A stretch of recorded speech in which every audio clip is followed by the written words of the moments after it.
In this episode of Life in Focus, I speak to Kelly Evans, who is the Clinical Governance and Prescribing Team Lead at Lyphe Clinic. We talk about something that is very close to her heart, that is veterans. We talk about the challenges and the stigma that exists in talking to veterans about cannabis-based prescribed medicines. It's a really interesting discussion. I learned a lot from chatting to Kelly. I hope you enjoy the conversation as much as I did. But one thing to say right at the beginning of the video, if you are a veteran and you are interested in cannabis-based prescribed medicines, and you fill out the checker, which is in the description below, Kelly will call you and have a conversation. She recognises the challenges that veterans face, not just with navigating cannabis-based prescribed medicines, but in general. She's one herself, and she's offered to have those direct conversations with anybody who is a veteran. So do take her up on the offer. You can find out more in the links in the description. Over to the conversation. Kelly, thanks for joining us. I'm really looking forward to this discussion. To kick things off, it'd be great to know a little bit about your background and how you ended up working at the clinic. Sure. So I'm Kelly, obviously head of clinical governance and the lead independent prescriber for Lyphe Clinic. I was a nursing officer in the British Army for 21 years. I left last year. My background is majority general practice, but I've worked in and out of secondary care, on ops, at home, in the UK, various different, exercises and units, and a lot of various different things over the years, and a lot in clinical governance within secondary care and primary health care. I'm really looking forward to getting into the main discussion, which is around veterans, around your experience, and just talking about some of the challenges that exist at the moment. But before we get into that, it'd be really good for people to know what your day-to-day looks like at your level. What's an average day at the clinic? So it can be quite varied, to be fair. We tend to either work within the clinic, which is obviously a firm clinic. We work within the same room with the customer service team, so we work quite closely together. Majority of the day while we're in clinic is to do with doing the hard prescriptions. So as an FP10, which is a schedule to control the drug prescription, it needs to be wet signed. So you have to have people within that clinic to do that. We'll do the repeats and rewrites that the customer service team take in. We'll also do any of our own prescriptions that we've done from appointments, which we tend to do at home for obviously confidentiality reasons. They're all done remotely.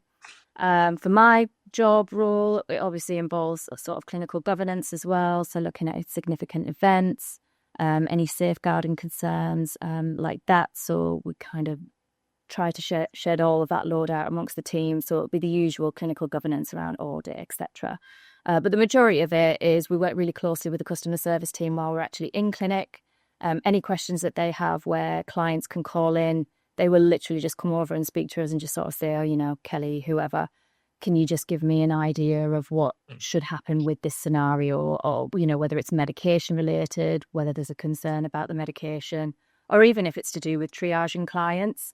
So we're the same team that do the triage. So when a client comes to us and sort of says, I'm, interested in your treatments for whatever condition it is that they come to us with, it would be my team that will basically take in all their documents, we'll check their IDs, we'll check their summaries of care that they get from their GP, and we'll sort of say, are you eligible or not to actually receive the treatment? So it's quite varied. There are other bits and pieces, but I won't bore, obviously, anybody who's listening to the podcast with that, because it can be a little bit boring. But those, I would say, would be the main kind of things that we do as a team. It's good to know about it, though, because I think people that are really aware of the cannabis industry have real misconceptions around what it's actually like working in the industry.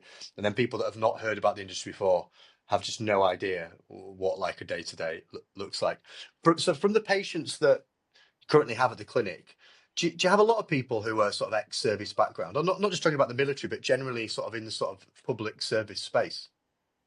So from a client perspective, this is probably the issue that obviously me and you spoke about before. We have a lot less than I actually anticipated.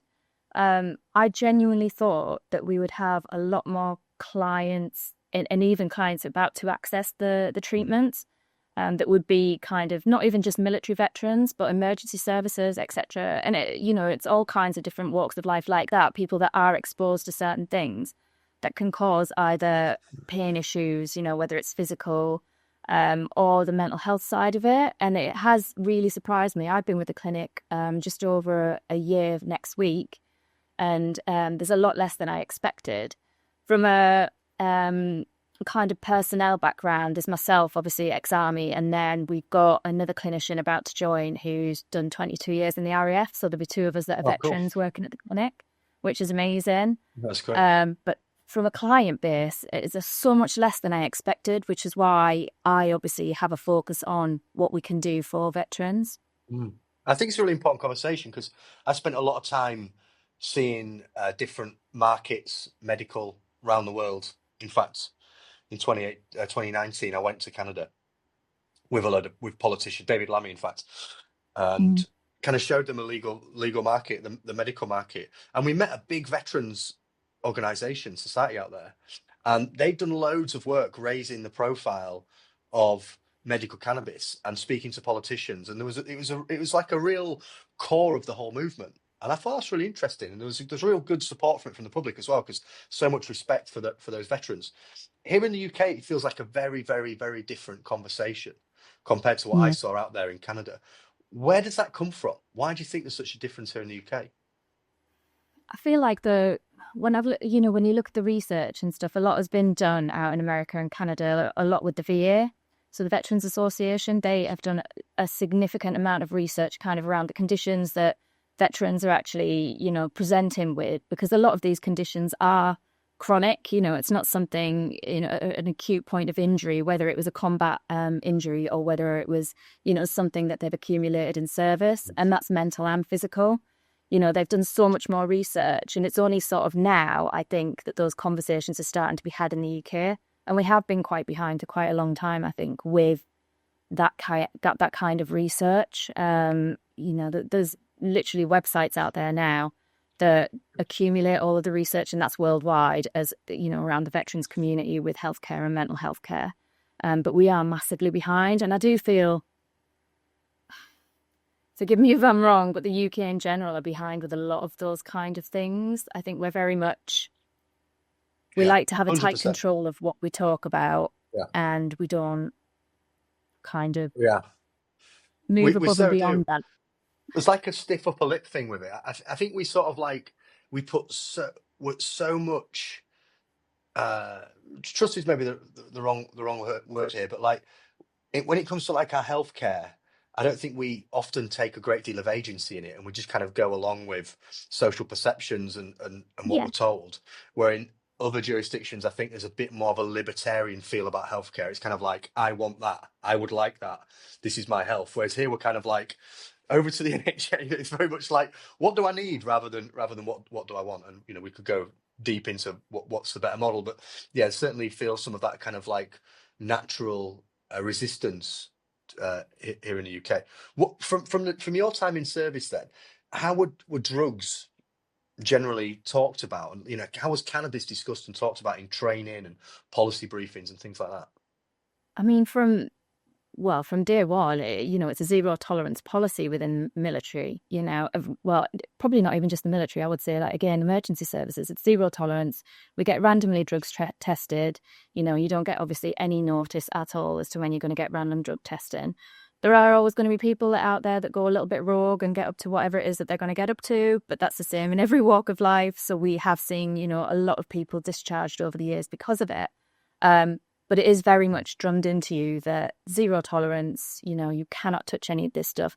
We even have, let's look at supplements, for instance, for weight training and stuff like that.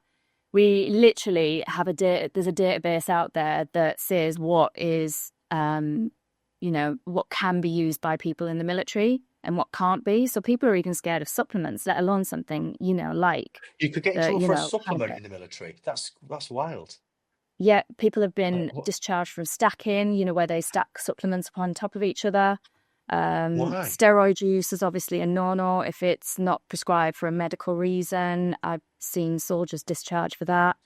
And very, very fast as well, within 2 or 3 days of that control of the drug test actually coming back. It really is. It's not even just that it's a stigma. It's a kind of almost like a bit of terror that's put into people that, you look at some of the social forums and stuff on Facebook and places like that, and people are asking questions about, I got cocodamol all over the counter. Am I allowed to take it? that's how ingrained it is within the military. So for this, I mean, I know it's obviously been legal since 2018, and obviously people within the military that are still serving can't access this type of care, is veterans only. But it's just ingrained into you. It's crazy. You know, I mean, working here the last year has really opened my eyes up to it, and seeing the difference that it's made in people's lives has been absolutely huge for me. You know, and I've had these conversations with people. I will let them know that, you know, this is my background. I am general practitioner, nurse, you know, by trade. So I understand the general practice side of it. But it's, yeah, it's huge as to how ingrained people actually are, that it's zero tolerance and you can't even have a co-codamol without reporting it and having a prescription. So that's why these stigmas exist, obviously, in the veteran community now. So to be clear on what you're saying, and if for someone that's currently in the military serving, they wouldn't be able to use a legal medical cannabis prescription because it would be in violation of just kind of like, I don't know, terms and conditions feels like a weird word for the military, but you know, like it's just, they're just not allowed. It's a blanket ban. But what you're saying happens is people serve, and then that kind of like ingrained resistance just to the word cannabis, because their association with cannabis is as an illicit drug, they come out Yeah. and that stigma persists. So there's this kind of like, no, don't go near any of that stuff just because it's been so ingrained. Is that kind of what you think is happening Yeah, with the veterans community in the absolutely. UK? Yeah, absolutely. It's huge.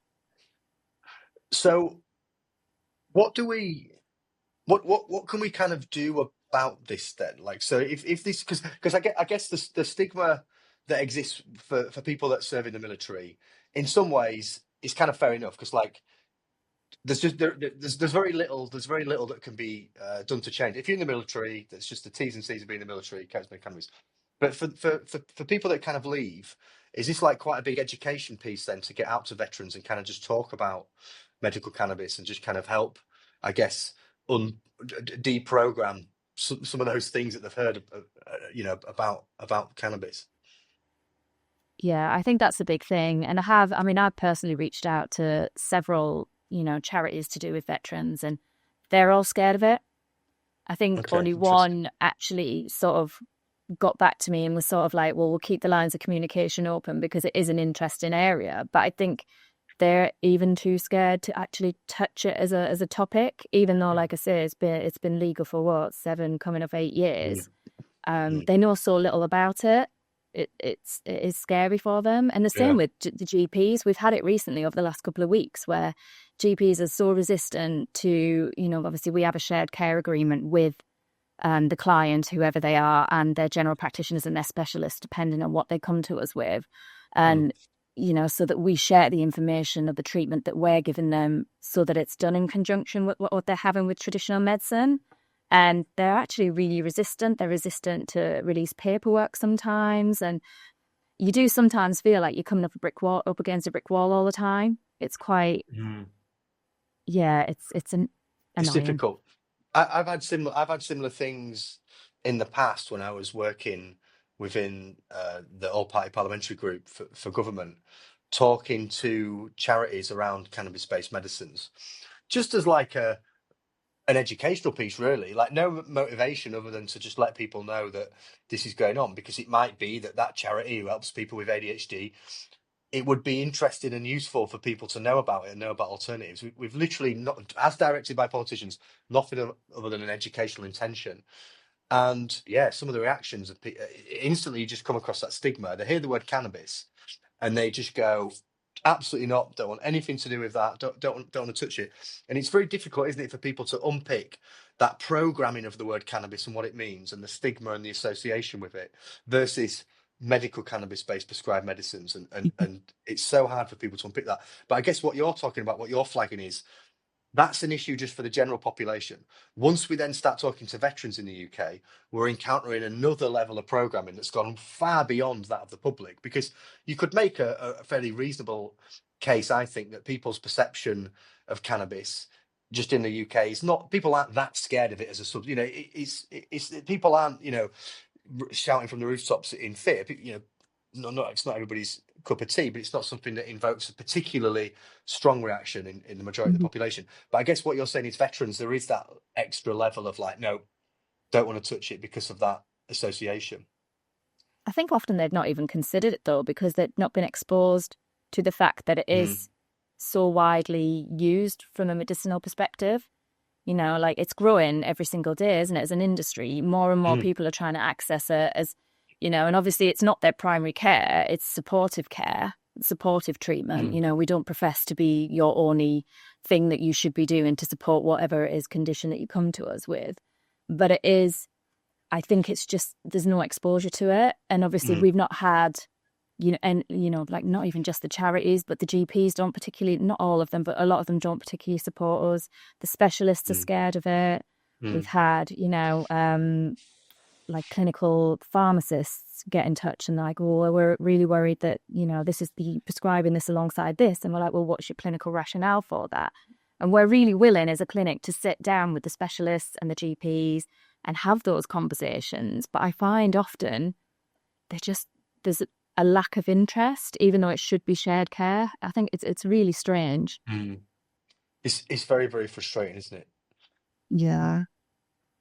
So if we think about that like veteran cohort, then it seems to me from looking at other jurisdictions where there are more veterans perhaps that exist within the medical cannabis community, from what I can see from looking at other jurisdictions, that the conditions that they're experiencing are kind of well suited to cannabis-based prescribed medicines. From your experience of being in service, is that fair to say? I mean, we're obviously not going to make any specific medical claims, but does it, from your opinion, seem like quite a good fit in terms of a medicine? Yeah, absolutely. So you look at the evidence, and the evidence in the UK does reflect the evidence in the US and Canada and places like that. It's exactly the same. Like an interesting statistic. So Health for Heroes in 2024, they found that 3 in 4 of the veterans that they're actually supporting as a charity actually live with chronic pain. And there's a massive interlink between chronic pain symptoms and experience with PTSD, anxiety, and depression. They are interlinked. It's intrinsic, very often they come hand in hand. And I think because the veterans community, the things that they have kind of, whether it's from an initial injury or whether it's an accumulation of mental stress or physical stress, they tend to have these kinds of conditions that we would, look to treat as a supportive treatment with the clinic. So it really does reflect the same as all the other armed forces around the world. It's exactly the same. Could you just explain for someone that's watching this, maybe they're a veteran and they're wanting to learn more, what is the difference between illicit cannabis and cannabis-based prescribed medicine through the clinic? So I think the biggest things for me would be sort of street cannabis. You've got absolutely no control over what you're getting. They could be telling you black is white. You don't know what it is. You've got to obtain it illegally. You've got to find out where to get it from. It's actually probably even more expensive. I don't know the stats there, don't hold me to that one, but you just don't know what you're getting. It could be absolutely anything. I think the biggest thing for us is that we assess people as an individual. Often people do come with several different conditions that they want treating. It's all consultant led, so we have pain consultants, we have psychiatrists, and we have neuro consultant. So they will look at the client on their initial consultation, and they'll sort of discuss with them what the aims are of the treatment. They'll look at what they're on already from a medical perspective, so what treatments they've had. And that could be a range of anything from medications to things like physiotherapy, CBT, so cognitive behavioural therapy, talking therapies. There's loads of different things that they would be considered as eligible for, but it needs to be all done, in that kind of holistic way. We don't just look at one thing and say, oh, we're just going to give you this. It's not just a random medication that we will give you. The consultant will sit down and have that conversation with the client at the point of their initial consultation to see what would work for them. Because there's obviously various routes of administration as well. There's various different strengths, etc., and it depends what the consultant feels would be the right fit for them. So after that, then it obviously goes to what we call peer review. So the consultants will come together, discuss the case and agree that they think that that's the appropriate treatment plan for that client. And there is always wiggle room and conversations to be had with the clinicians moving forward. But I try and think of our all of the clinics under UK legislation has been a little bit like the ADHD clinic model. You know, it's consultant-led, and the consultants see the first 2 appointments, see your first one, and then you check in a month later to make sure that everything's absolutely fine and that it's working how it should be. And then it's at that second check-in that they would sort of say, right, do we need to tweak your treatment plan? How are you getting on with your other medications and therapies, etc.? You know, it's actually quite in-depth. It's not like, here, have this, that's going to fix it, because it's not one size fits all. You know, everybody is so individual, and people react to all medications, you know, whether it's what we do or whether it's traditional medications, differently. So I think that for me is the biggest thing to remember, is that it has to be individualized care. So you can't just throw something at it, whereas if you get it on the street, you don't really know what you're having, you don't know how much you should be having. You don't know, you know, what's safe. There's nowhere to report to if you have an adverse effect, whereas we obviously have reporting systems if something doesn't work for you. You know, there's a huge safety aspect for accessing this kind of treatment from a medicinal perspective. And again, you know, all the aspects around, you can travel with medicinal cannabis because, you know, there's travel letters provided, there's prescriptions provided. We get you to check with the embassy before you travel to make sure that, you know, it's legal within their country. There's so many more things that we can do from a legal side, you know, with it being a supportive treatment, whereas accessing it, you know, on the street, that there's so many things that can go wrong with it. So I guess for that, for veterans, or just for people in general that are kind of worried about the word cannabis, worried about cannabis-based prescribed medicines, it's not a system and a process by which you're given a prescription and it's like all the best, off you go. There's very much a two-way conversation, and not just rushing to get someone on a high dose and not just going, oh, there you go, that's what the average person takes, off you go. It's very much a conversation with the clinician. And because I guess that's where the stigma kind of manifests, is people hear the word cannabis and people bring with that word preconceptions and fear. And then it's important, I guess, to get that message out that what you're saying is, for medical cannabis, it's very different. It's not just like, there you go take medication. Instead, it's a two-way conversation of like, have you used this medicine before? What's been your experience of it? So it's titrated in a way that is safe, titrated in a way that's not stressful for the individual, rather than, yeah, here you go, there's your cannabis, next person, off you go. Very different experience, isn't it? Yeah, it really is. You know, it's not like traditional medicine where you'll get prescribed a pack of so many whatever tablets and it's a case of, off you go, crack on with that. You know, it is very, very specific to the individual. And also, you know, on the clinician's experience, and our clinicians, you know, our consultants are all very experienced in prescribing these types of medicines. So like from a clinic perspective, I feel like we've really swept that up. Like, they know what they're doing when it comes to these medications. So I've got personally a lot of respect for them and a lot of confidence in what they're doing with their prescribing. That's great. With the veteran cohort, are there kind of other sensitivities or things that clinics need to do to help accommodate and welcome that cohort into a clinic? Because we're kind of talking a lot about stigma. So imagine that stigma comes to fear. And for what you're saying, that's the clinic.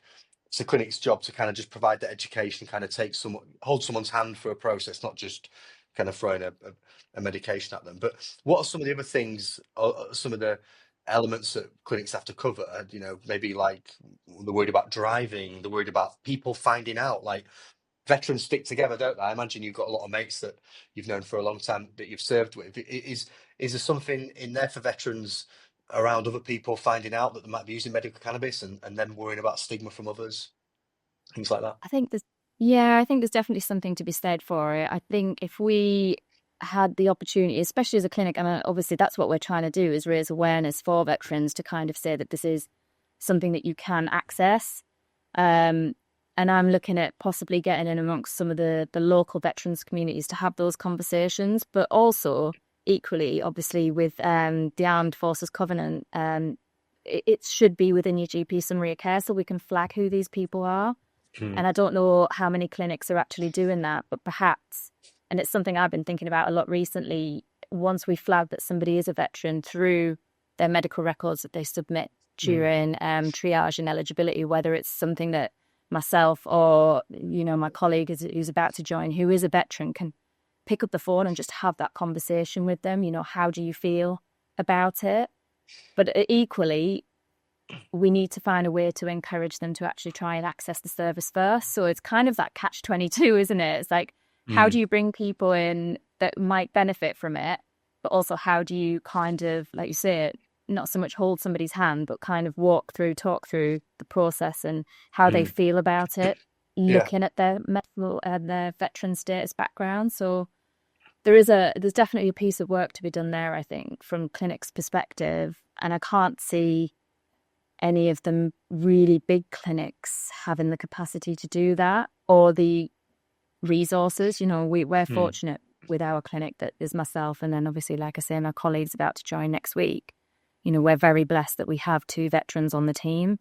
And I think that does set us aside from other clinics, that we have the ability to have those conversations.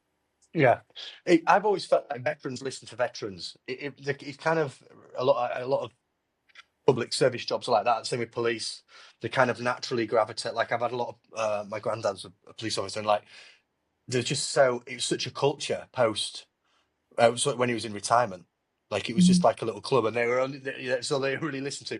So I imagine veterans is similar, that you kind of need people to take a hold of the issue and own it as a veteran, and go and have those conversations and kind of champion the discussion a little bit. What's your kind of advice for people that are hearing this, that maybe they're a veteran and they're actually not that stressed about cannabis-based prescribed medicines, but they are stressed about how partners might react. They are stressed about how, ex-colleagues might react. What advice do you have around those kind of conversations, or what could they do? I think the biggest thing for me is that to kind of get it out there, to understand that there's not just one mode of, treatment, for example. I think everybody associates cannabis with street use and smoking of cannabis. It's illegal to smoke medicinal cannabis. You cannot. It's completely illegal. It would only be vaped. But that's only if there was, if it was flour. There's oils, there's pastils, there's, capsules. There's so much that you can use that is just the same as any other medical treatment, if that makes sense. And I think it's the reassurance for them that, from a treatment perspective, you can be support whatever your goal is, and whatever you want to achieve. We have, like, I don't know, a solicitor, for example, who has, a specific, he doesn't want to have a big flowery vape thing going on. He's a professional man. Like, we do support people in their treatment preferences. That's the biggest thing. And I think if we can get that out there, that there's not one way of doing this, we can have these conversations, and it doesn't need to be where you think of, teenagers on the street smoking it, for example. And I think that is the perception, that is what it is, and it's not. It's, there's so many different things. And I know for us as a clinic, exploring loads of other different modes of delivery at the moment, because people don't want to just be seen to be doing that. You'll see it on community groups, don't you? You probably do on social media, where people are kicking off because they can smell it. And that's, the terpenes that are involved in it. That's where the smell comes from. And you're like, that person could be prescribed that, and you're going on like they're doing something that they shouldn't be doing. That's where it is. Agree. Karen and I talked about this. I can't remember if it was on a podcast we recorded or whether it was just a conversation. Either way, we had a conversation kind of talking about, it's just really important that to push back against stigma and to educate people, the diversification of medicine is really important. It's not like an anti-flower point by any way, shape or form. I'm very happy and glad that exists as a mode of consumption, a method of consumption for people. But the diversification of methods, for me, feels a really important aspect of what medical cannabis looks like. And people can take issue. You get certain people that are very, very passionate about flower-based product, which again, no issue with that. Absolutely fine.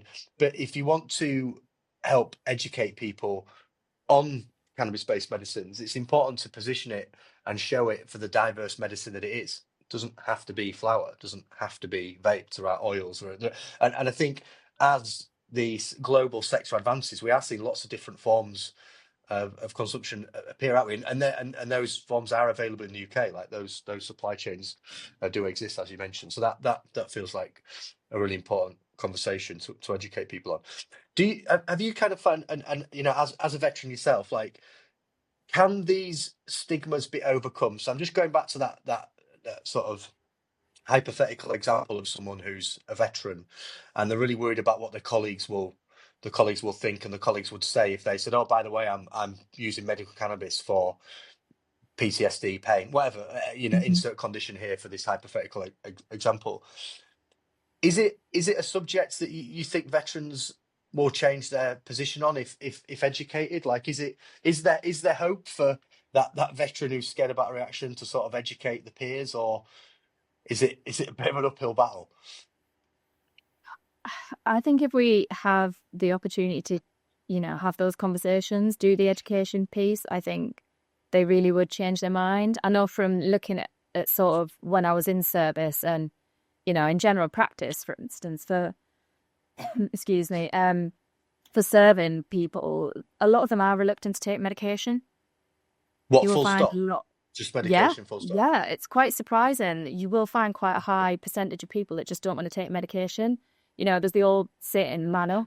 It's something that we used to use Mm, in the military a lot. It's probably really unpolitically correct, but you would get told mm, that all the time. Or just man up, yeah, get on with it, get a yeah. grip. And there is, when you look at the evidence that they also people within the military and emergency services, etc., tend to experience pain differently to other people because of that mindset and because of the conditioning that they've been predisposed to. So they probably can put up with a lot That's more interesting. pain over, what somebody who hasn't been exposed to that kind of conditioning does. So you do find that you will, there'll be people on one part of the spectrum, they don't want to take anything. And I would say that's probably, from my experience, you people that are kind of around the Iraq Afghan era, so sort of Mm, like people over 40 maybe now. Whereas your younger ones, they're like, oh, can I have this? Can I have that? Like they're sweeties. So you do have two mm, sort of sides of the spectrum, but they're not at the point now, these youngsters, where they're experiencing these chronic conditions like the chronic pain and the possible anxiety, depression, etc. mm. So from my experience over the years, that's what I've found. And I think if we can have those open conversations with people, and that's why I find it a shame that, primary healthcare from the civilian side of it aren't engaging with this. Mm. We could really help with their burden if it was, if we were used as supportive care with what they're doing. They might not Yeah. see as many people. I don't know. That's a thought, but Mm. I And do I, think we I, I'm need to I'm in be listening. agreement. I'm in Yeah. agreement with your thought. That's kind of a sort of a bit of a depressing point that you've made, in that veterans have got a higher pain tolerance because of their conditioning.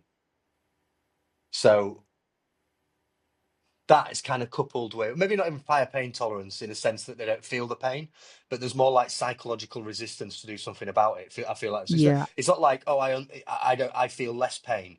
It's more, you're more, you kind of bite your lip and just take the pain because of Get the on with it. conditioning of, like, it's hard. Yeah, it's not an easy, like, you go into the military, you're going to expect to experience pain, aren't you? Like training, maintaining a level of fitness. It's not exactly like, oh, it's gonna be really cushy. Put my feet up. No, it's the opposite. Your feet are definitely not up. You're like, you're in some really challenging, super challenging environments. So you're kind of talking. What you're saying there is kind of sad in a way, that there are a group of people who probably really do need some help and interventions around their management of pain, but they're Mhm. so unlikely to get it because of the conditioning of that kind of, like, oh, man up, and like, well, that's just the way life is. I got to experience some pain. That then coupled with the kind of conditioning around drugs, that's sort of Mhm. like a double whammy, um double, like, a, yeah, two-tiered level of resistance for people getting help. That younger cohort, do you think there's a more chance of that cohort sort of engaging in in not just cannabis-based prescribed medicines, but like alternative medicines to, you know mainstream NHS treatment, or I not? think so. I think from what I'd seen, I mean, I obviously only left the services last year, so it's still quite fresh. And I still was locuming within Defence Primary Healthcare after that for a while until I came to Life. And from what I've seen, I don't see as many of the younger cohorts making a career out of what we did, if that makes sense. Like Oh, when really? I What joined, it was what do you, very what do you much. mean? I think they'll do a couple of years and then leave. Oh, So okay. they may not have, what's probably the word, like the possibility they would suffer with those kind of things that the cohort Got that you. I worked through service with does. So I Okay. do think that they are more likely to be open to other things. I really do, because they probably haven't been in as long, and most likely won't be in as long as the majority of, my Mm. cohort were, to actually experience that type of, not excessive conditioning, because it's done for a reason, the same as anything like that. Like my mum always Yeah. said that, we joined the military and our brains were replaced with bricks. That's what my lovely mum said. Sash. But I get where she was coming from, that like you do change as a person because of the conditioning that you receive. And I think because a lot of the younger generation won't see it as a lifelong career, they won't be exposed to the things that the older generation has been. And they most likely, fingers crossed, won't experience the long-term effects of that. So probably would access treatments earlier. And we do see that, like I worked in phase 1 for quite a long time, which is where the soldiers go to do basic training. And, Okay. they're just children, essentially, 17, 18-year-olds, and they would come in and straight away they'd be quite happy to tell you about what mental health problems they were experiencing or how the stress was impacting them. Whereas the older cohorts, Yeah. again, very stoic, they wouldn't give Yeah. very much away unless they were at breaking point, from what I've seen. Okay. So that's the difference. Yeah, that's interesting. That gives some hope maybe for a renewed conversation, but also interesting that you mentioned that their sort of time in the military is maybe shorter. It's not the kind of career job or way people, yeah, I'm in the military, that's it, military for Mm-hmm. life. Instead, it's people, I'll do that. I'll do that for a bit, and then I'll kind of go off and do something else, whatever. It's like a stepping stone. Yeah. What sort of reactions have you had when you spoke to people that are also veterans about cannabis-based prescribed medicines? I'm really interested in people's reaction when you sort of went to work at a clinic. From how did people kind of react to the job and you having this conversation? I think it does surprise people. Although, like say my cohort, like my generation of people that I kind of went through military service with, are all at the end of time. Like they're all finishing up kind of Mm. now, so they are a little bit more open to it because they're healthcare workers, the majority of them. Okay. So there is an interest there. I think it's when you don't understand, not specifically understand, or have that awareness within healthcare, that's where the problem is, Mm. like for years, God, people didn't even know that my core existed and they were military.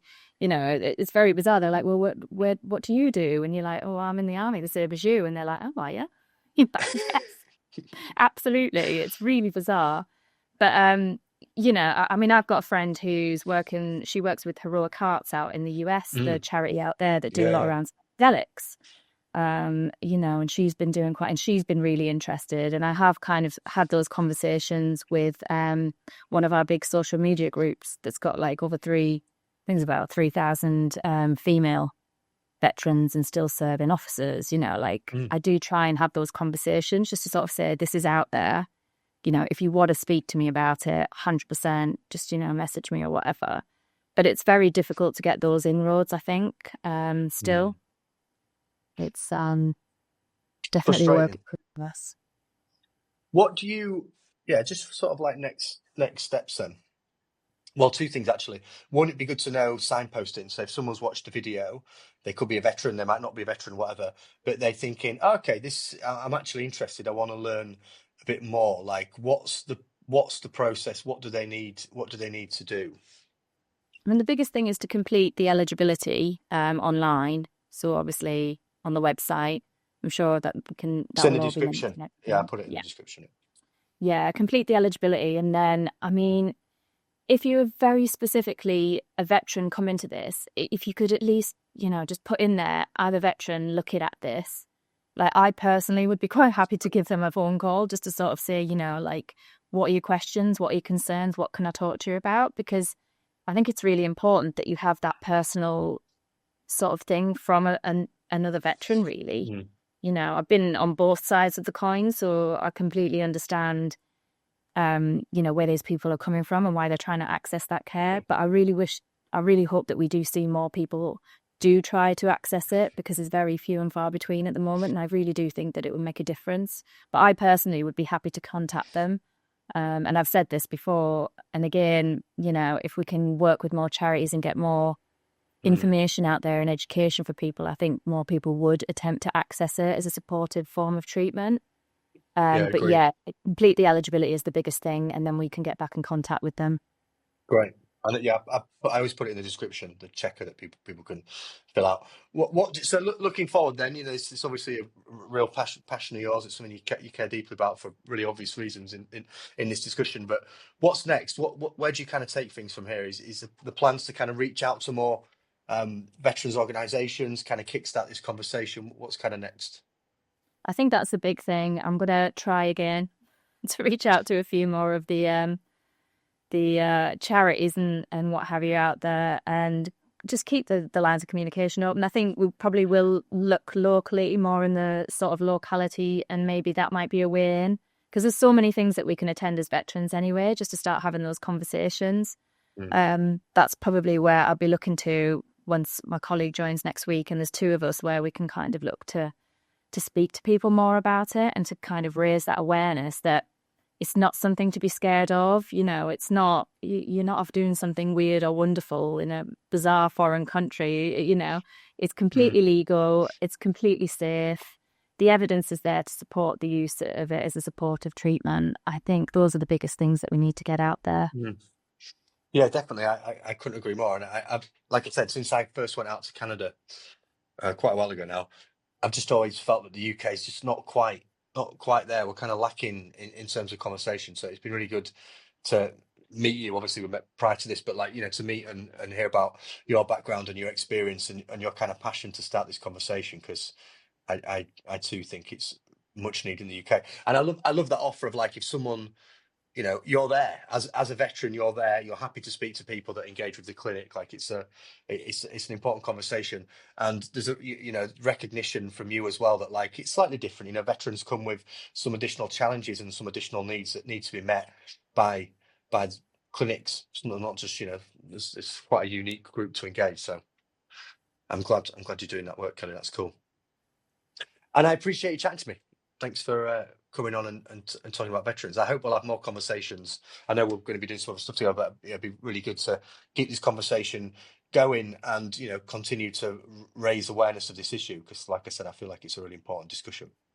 Yeah, definitely. This is massively a gap in treatment, 100%. And it's the people that I've seen that have actually accessed it from these kinds of backgrounds, it really does help change lives. So I'm here for it. Yeah, I love that. Hey, Kelly, thanks so much for joining me. I really appreciate it. Thank you. Thanks for watching today's episode. Please like and subscribe to the channel for more content. If you are interested in cannabis-based prescribed medicines, you can fill out the eligibility checker. The link is in the description below. Thanks for watching the show, and we'll see you next time.